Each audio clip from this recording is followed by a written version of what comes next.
The road to Hollow Ridge was eerily quiet, the kind of silence that weighed heavy on the ears. Clara parked her car at the edge of the abandoned mining town, stepping out onto cracked asphalt overgrown with weeds. The sun was setting, casting a blood-red hue over the dilapidated buildings. Time had not been kind to this place. Roofs sagged, windows shattered, and wooden walls were mottled with rot. The town felt frozen in time, a snapshot of a tragedy that refused to fade. But what made Clara's skin crawl was the faint whispering she could hear, carried by the breeze. She paused, straining her ears. It wasn't the sound of wind or distant wildlife. It was something else. Shaking off the unease, she hoisted her camera bag onto her shoulder and stepped forward. She was here to uncover the truth, a story of mysterious disappearances and unmarked graves. But the truth, Clara would soon learn, wasn't buried. It lingered, watching her every move. The entrance to the mine loomed like a gaping mouth in the mountainside. Rusted chains hung limply from the broken gate, and faded signs warned of danger in peeling letters. "Keep out, unstable ground." Clara approached cautiously, her boots crunching on gravel. The air was colder here, as if the mine exhaled its own chilling breath. She shone her flashlight into the darkness, its beam swallowed almost immediately by the oppressive blackness. Her heart pounded as she stepped closer. Then she heard it again, the whispers. This time, they were clearer, more distinct, but still unintelligible. She whipped around, expecting to see someone, anyone. Nothing. Just the rustling of leaves in the trees and the faint creak of the mine's metal gate swaying in the wind. "Get it together," Clara muttered to herself, tightening her grip on her flashlight. If the answers lay anywhere, they were inside this mine, and she wasn't about to turn back now. Inside a crumbling cabin near the mine, Clara stumbled upon a miner's journal. The room was sparse, a rusted cot, a broken chair, and a table coated in dust. On that table lay the journal, its leather cover cracked and its pages yellowed with age. Clara flipped it open cautiously. The entry started innocently enough. "Work is hard but steady. The town is quiet at night." But as she read on, the tone shifted. The writer spoke of hearing voices deep in the mine, voices that didn't belong to the living. "They call to us," one entry read. "They're not gone, they're waiting." Clara felt a chill run down her spine. The final entry was hastily scrawled, almost illegible. "If you hear them, run. Don't look back." She closed the journal, her hands trembling. Whatever happened here wasn't just a tragedy, it was something much darker. Determined to get to the bottom of the mystery, Clara ventured into the mine. The darkness was suffocating, her flashlight barely illuminating the narrow shaft. The whispers grew louder with each step, forming a disjointed chorus of unintelligible words. Her breathing quickened, her pulse thundering in her ears. Then, out of the corner of her eye, she saw it. A shadow, darting just beyond the reach of her light. She froze, heart hammering, and swung the beam in its direction. Nothing, just damp walls and jagged rocks. "Hello?" she called out, her voice cracking.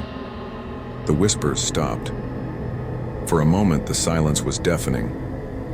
Then suddenly her flashlight flickered and went out. She fumbled in the darkness, panic rising as footsteps echoed faintly around her. She wasn't alone. Something was down here with her. Clara's flashlight sputtered back to life, revealing a massive chamber unlike anything she'd seen before.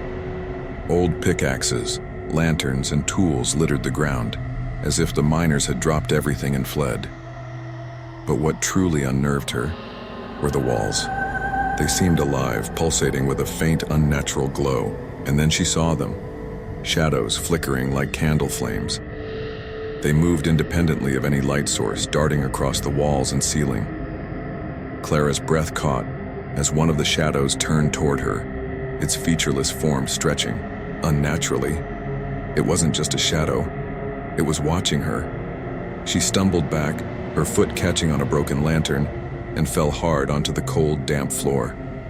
The whispers returned, louder now, filling the chamber with a cacophony of voices. "Get out," they seemed to say.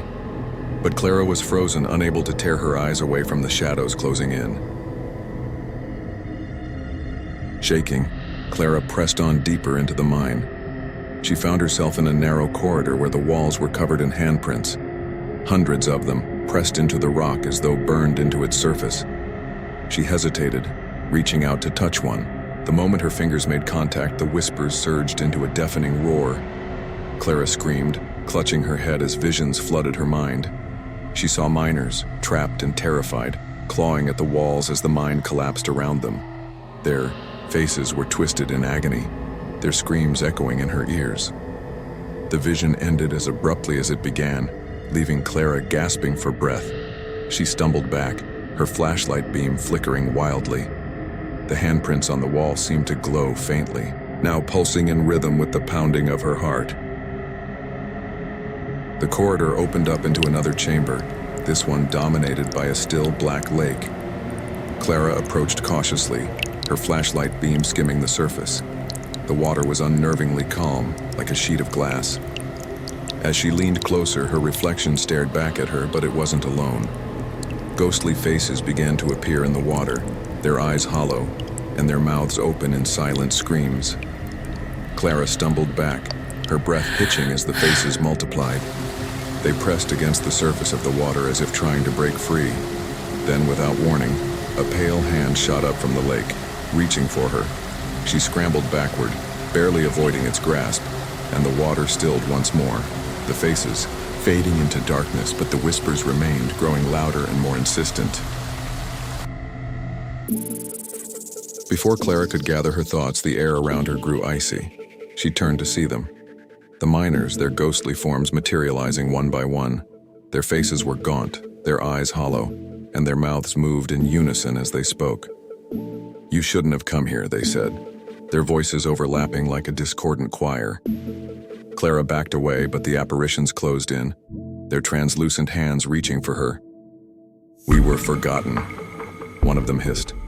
"And now, so will you." The whispers grew into a deafening roar, the air vibrating with their rage. Clara screamed, her flashlight flickering wildly as she turned and ran, their voices chasing her down the dark corridors. As Clara fled, the mine began to shake. Rocks tumbled from the ceiling and the ground cracked beneath her feet. The spirit's anger seemed to manifest in the mine itself, threatening to bury her alive. She dodged falling debris, her lungs burning as she ran toward the faint light of the exit. Behind her, she could hear the ghostly miners, their voices a mix of rage and despair. A large beam crashed down ahead of her, blocking the path. Clara scrambled over it, her hands raw and bleeding, as the tunnel continued to collapse. She could feel ghostly hands brushing against her back, cold and insistent. With one final burst of energy, she dove toward the mine's entrance, just as the entire structure gave way behind her. Clara lay on the ground outside the mine, gasping for air. The first rays of dawn were breaking over the horizon, painting the sky in soft hues of orange and pink. She turned to look at the mine entrance, now sealed by a wall of rubble. For a moment, she felt relief. She had escaped. But then she heard it, the whispers. Faint but unmistakable, they drifted on the morning breeze. Clara's relief turned to dread as she realized the truth. The mine might have been sealed, but the spirits weren't trapped. They were still with her, their voices echoing in her mind. As she stumbled back to her car, the faint outline of ghostly figures appeared in the distance, watching her. She would never truly escape Hollow Ridge. The echoes of the dead would follow her forever,